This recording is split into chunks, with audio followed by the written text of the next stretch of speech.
the backstory for this exhibition, Sol LeWitt, The Well-Tempered Grid, goes back to 2008 when Mass MoCA opened its retrospective of Sol LeWitt's wall drawings. This exhibition was supported generously by Yale University and by Williams College. And the motivation for Williams' support of the exhibition was the idea that this resource of one of the most important and influential American artists of the last 50 years would be a great teaching resource here at Williams College.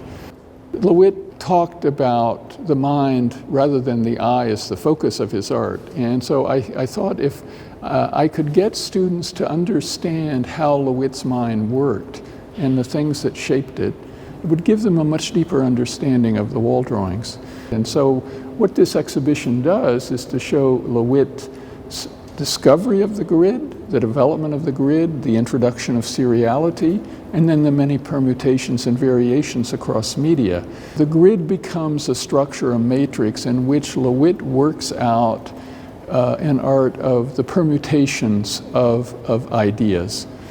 The first object in the exhibition is not a LeWitt, but it's a book called The Human Figure in Motion by the famous photographer Edward Muybridge, who would take serial shots of figures running. Shots which were taken a few seconds apart are laid out in the book on a grid. And it was that first gave LeWitt the idea of a serial art.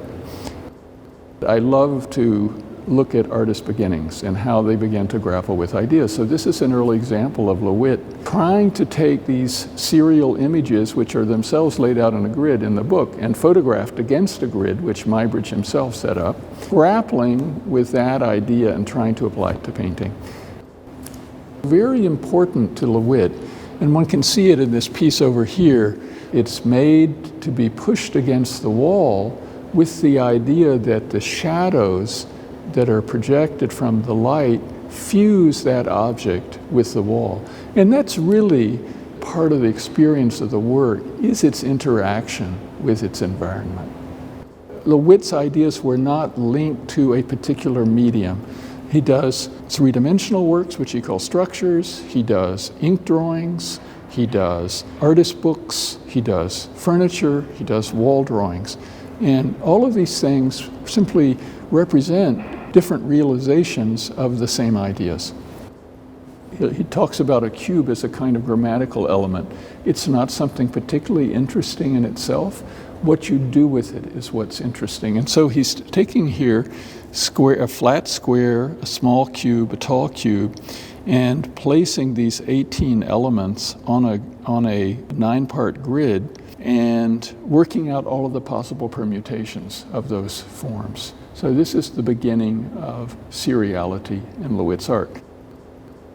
And so what I've tried to do in this part of the exhibition, which we have a wonderful range of works from the LeWitt estate collection and from the Clark Art Institute Library, is to show this idea of lines in 4 directions and how it's manifest in ink drawings, in artist books, in gouaches, and in wall drawings. A very important part of LeWitt's practice with the grid is his work in photography, which is concentrated in the 1970s and culminates in 1980 with a book he called Autobiography.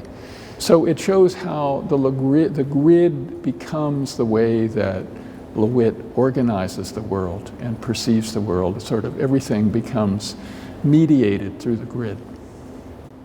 LeWitt, many times in many interviews over the years, liked to compare himself, as far as the wall drawings were concerned, to a composer.